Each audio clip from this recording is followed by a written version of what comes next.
السلام علیکم، کیسے ہیں آپ سب؟ امید کرتی ہوں سب لوگ ٹھیک ٹھاک ہوں گے۔ اللہ تعالیٰ سے دعا گو ہوں کہ اللہ تعالیٰ آپ سب کو خوش رکھے، آباد رکھے اور آپ کے گھروں کو رزق اور دولت سے بھرا رکھے اور اپنی رحمتیں اور برکتیں آپ کے گھر میں چھما چھم برسائے، آمین ثم آمین۔ آج میں آپ کو ایک ایسا عمل بتاؤں گی، ایک ایسا وظیفہ بتاؤں گی جس کے پڑھنے سے انشاءاللہ بفضل خدا اللہ تعالیٰ آپ کو بڑے انعامات عطا کرے گا۔ رب کریم آپ کو بے بہا رزق عطا کرے گا، دولت عطا کرے گا، کامیابیاں عطا کرے گا، خوشیاں عطا کرے گا۔ آپ اللہ سے جو مانگتے جائیں گے وہ آپ کا مقدر بنتا جائے گا۔ بہت سارے ایسے لوگ ہیں جو کہتے ہیں ہم وظائف کر کر کے تھک چکے ہیں، دعائیں مانگ مانگ کے تھک چکے ہیں، لیکن ہمیں کوئی فائدہ نہیں ہو رہا۔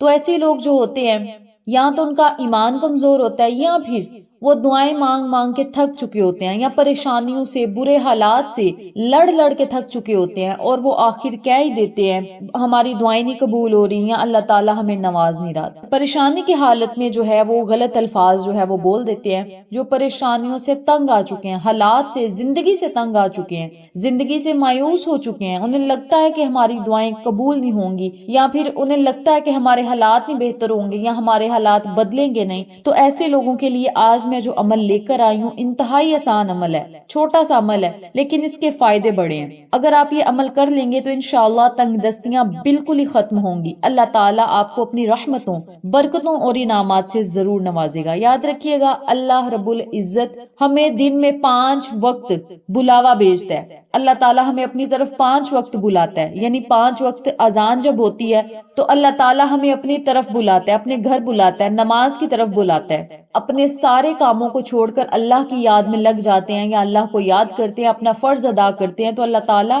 پھر انہیں کسی کا محتاج نہیں کرتا، اور نہ تنگ دستی کی پھر نوبت آتی ہے، اور نہ ہی انسان کے لیے پھر کوئی مسئلے بنتے ہیں۔ کیونکہ جب بندہ اللہ تعالیٰ کو یاد کرتا ہے، اللہ تعالیٰ سے مانگتا ہے، تو اللہ تعالیٰ اسے ذلیل نہیں ہونے دیتا، رب کریم اسے کسی کا محتاج نہیں بننے دیتا۔ میں آپ کو چھوٹی سی مثال دیتی ہوں، اگر ہمارے گھر میں ہمیں کوئی بلانے آ جائے، یا ہمارا کوئی بڑا جس کی ہم بڑی قدر کرتے ہیں، ادب احترام کرتے ہیں، اس کا ہمیں پیغام آ جائے کہ فلاں بندہ جو ہے آپ کا جو پیارا ہے، آپ کا عزیز ہے، آپ کو بلا رہا ہے، ہم فلاں کام کر لیں، یا کسی مجبوری کے تخت ہم بعد میں آ جائیں گے۔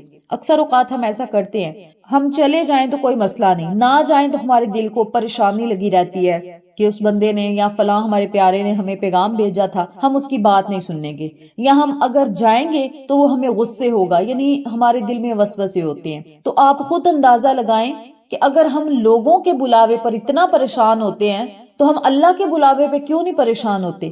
اللہ تعالیٰ کا بلاوا تو 5 وقت آتا ہے، 5 نمازیں جو بندہ ادا کر لیتا ہے اسے پھر مانگنے کی ضرورت نہیں پڑتی، اسے پھر لوگوں کے آگے گلے شکوے کرنے کی ضرورت نہیں پڑتی، اور نہ ہی ایسی نوبتیں اللہ تعالیٰ پھر آنے دیتا ہے، اور نہ ہی اس کے گھر میں تنگ دستیاں اور پریشانیاں آتی ہیں، غربتیں نہیں آتی۔ پھر اس گھر میں اللہ تعالیٰ خوشیاں لاتا ہے، رحمتیں لاتا ہے، برکتیں لاتا ہے، کامیابیاں اس گھر کے بچے بچے کا مقدر بن جاتی ہیں، اور اس گھر کے بچے بچے کو اللہ تعالیٰ عروج اور بلندیاں عطا کرتا ہے۔ اور یاد رکھیے گا، جس بندے کو اللہ تعالیٰ کامیابیاں، عروج اور ترقیاں عطا کرتا ہے، کوئی بندہ اس بندے کو نہ ذلیل کر سکتا ہے اور نہ ہی اللہ تعالیٰ کی دی ہوئی نعمتیں اسے چھین سکتا ہے۔ تو آپ سب نے کیا کرنا ہے؟ صرف پنجگانہ نماز کی پابندی کرنی ہے، نماز پڑھ لیا کریں، اللہ تعالیٰ ویسے ہی آپ کے مسائل کو حل کرے گا۔ تو سب سے پہلے آپ نے کیا کرنا ہے؟ نماز پڑھنی ہے، کیونکہ نماز سب سے بڑا وظیفہ ہے۔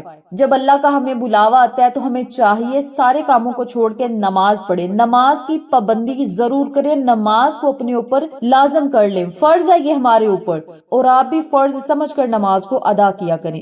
فرسٹ آف آل آپ نے نماز کی پابندی کرنی ہے، اور روزانہ دن میں کسی بھی ٹائم، کسی بھی وقت، یا کسی بھی نماز کے بعد جب آپ کا دل چاہے آپ اس عمل کو، اس وظیفے کو کر سکتے ہیں۔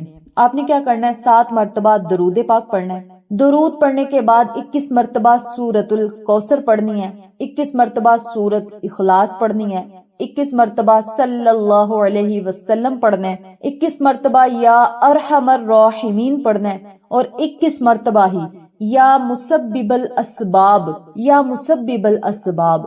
ان کلمات کو آپ نے صرف 21 مرتبہ پڑھتے جانا ہے۔ آخر میں پھر آپ نے 7 مرتبہ درود پاک پڑھنا ہے اور پھر آپ نے اللہ تعالیٰ سے خصوصی دعا کرنی ہے، اور اس عمل کو آپ نے روزانہ پڑھنا ہے۔ آج منگل کا دن ہے، آج سے اس عمل کو شروع کر دیں۔ ماہ رمضان المبارک کا چاند چمکنے تک اس عمل کو جاری رکھیں۔ یاد رکھیے گا، جو ہی رمضان کا چاند چمکے گا آپ کا نصیب بھی چمک اٹھے گا، اللہ تعالیٰ آپ کے مقدر کو بھی چمکا دے گا۔ ماہ رمضان کی برکات حاصل آپ کر سکیں گے۔ ماہ رمضان المبارک میں اللہ تعالیٰ آپ کے دسترخوان کو، آپ کے رزق کو، دولت کو، کاروبار کو وسیع و کشادہ کر دے گا۔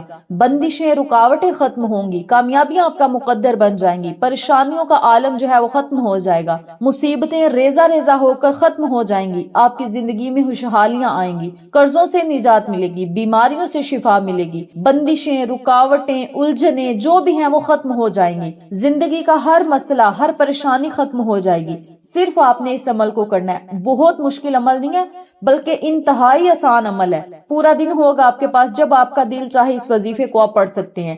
اس کے علاوہ پنجگانہ نماز کی پابندی کریں اور ہر نماز کے بعد اپنی دعائیں اللہ کے حضور رکھیں۔ اس وظیفے کو کرنے کے بعد بھی اللہ تعالیٰ سے رو کر دعائیں مانگیں۔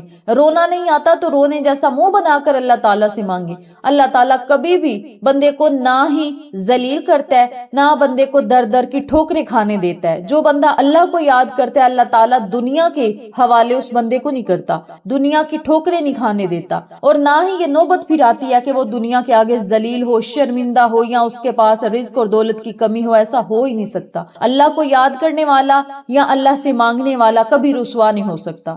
اللہ تعالیٰ پھر اسے دن دگنی رات چگنی ترقیاں عطا کرتا ہے۔ اور اللہ تعالیٰ سے ہمیشہ دعا کیا کریں کہ مولا ہمیں دینے والوں میں رکھنا، ہمیں لینے والوں میں نہ رکھنا، ہمارا شمار دینے والوں میں کرنا۔ مولا اپنی رضا میں راضی رکھنا اور ہمیں ایسی دولت عطا کرنا، ایسا پیسہ عطا کرنا، ایسا رزق عطا کرنا، ایسا کھانے کے لیے دینا، ایسا پینے کے لیے دینا، ایسا پہننے کے لیے دینا کہ ہمیں نہ غرور آئے نہ تکبر آئے، عاجزی آئے۔ مولا ایسا رزق، دولت، پیسہ، گاڑیاں، گھر، بنگلے، کاروبار ایسا دینا کہ ہمیں عاجزی آ جائے۔ اور جس بندے میں عاجزی آ جاتی ہے، اللہ تعالیٰ پھر دنیا کو ذلیل کر کے اس کے قدموں میں رکھ دیتا ہے۔ دنیا ذلیل و خوار ہو کر اس کے پاس آتی ہے، اس کی عزت کرتی ہے، ادب کرتی ہے، احترام کرتی ہے۔ اور عزتوں اور ذلتوں کا مالک اللہ تعالیٰ ہے۔ عزتوں اور ذلتوں کا فیصلہ اللہ تعالیٰ نے کرنا ہے۔ ہم لوگوں کی کیا اوقات ہے ہم کسی کو ذلیل کریں یا ہم کسی کی عزت کو اچھالیں؟ ہم میں سے کسی کی اتنی اوقات ہی نہیں۔ یہ عزتوں اور ذلتوں کے فیصلے اللہ تعالیٰ نے کرنے ہیں۔ اللہ جسے چاہے عزت دے، جسے چاہے ذلت دے، اور جس بندے کو اللہ عزت دیتا ہے اس بندے کو دنیا مل کر ذلیل کرنا چاہے تو ذلیل کر نہیں سکتی، اور جس بندے کو اللہ رسوا اور ذلیل کر دے، پوری دنیا لگ جائے اسے عزت دینے میں، اسے عزت دے نہیں سکتی، کیونکہ یہ اللہ کی عطائیں ہیں، اللہ کی نعمتیں ہیں، اللہ کی رحمتیں ہیں، اللہ کی عطائیں ہیں۔ اللہ جسے چاہے دے، اللہ جسے چاہے نہ دے۔ تو آپ نے ہمیشہ عاجزی اللہ سے مانگنی ہے۔ نمازیں پڑھے، دعائیں کرے، تسبیحات پڑھے اور چھوٹی چھوٹی نیکیاں کرتا جائے تو اللہ تعالیٰ پھر اسے ایسے ایسے مقامات عطا کرتا ہے، ایسے ایسے انعامات عطا کرتا ہے، ایسے ایسے معجزات اس کی زندگی میں ہوتے ہیں، ایسے ایسے کمالات اور کرشمات اللہ تعالیٰ کرتا ہے کہ لوگ اور رشتہ دار جو ہیں وہ اس کی زندگی پر رشک کرتے ہیں۔ تو میری پیاری بہنوں اور میرے پیارے بھائیوں، آسان الفاظ میں آج میں نے آپ کو وظیفہ بتانے کی کوشش کیا۔ امید کرتی ہوں کہ آپ کو آج کی میری باتیں سمجھ آ گئی ہوں گی اور وظیفے کی بھی سمجھ آ گئی ہوگی۔ اگر ویڈیو اچھی لگے تو ایک پیارا سا کامنٹ کر دیں، ویڈیو کو لائک کریں، شیئر کریں، بیل آئیکن کو پریس کر کے اپنے پیاروں کے ساتھ ضرور شیئر کریں تاکہ تمام لوگ اس ویڈیو سے، اس وظیفے سے مستفید ہوں، ہم سب کو صدقہ جاریہ کا ثواب ملتا رہے۔ انشاءاللہ پھر کسی نئے وظیفے یا اچھی معلومات کے ساتھ آپ کی خدمت میں حاضر ہوں گے۔ تب تک کے لیے اجازت دیں۔ السلام علیکم ورحمۃ اللہ وبرکاتہ۔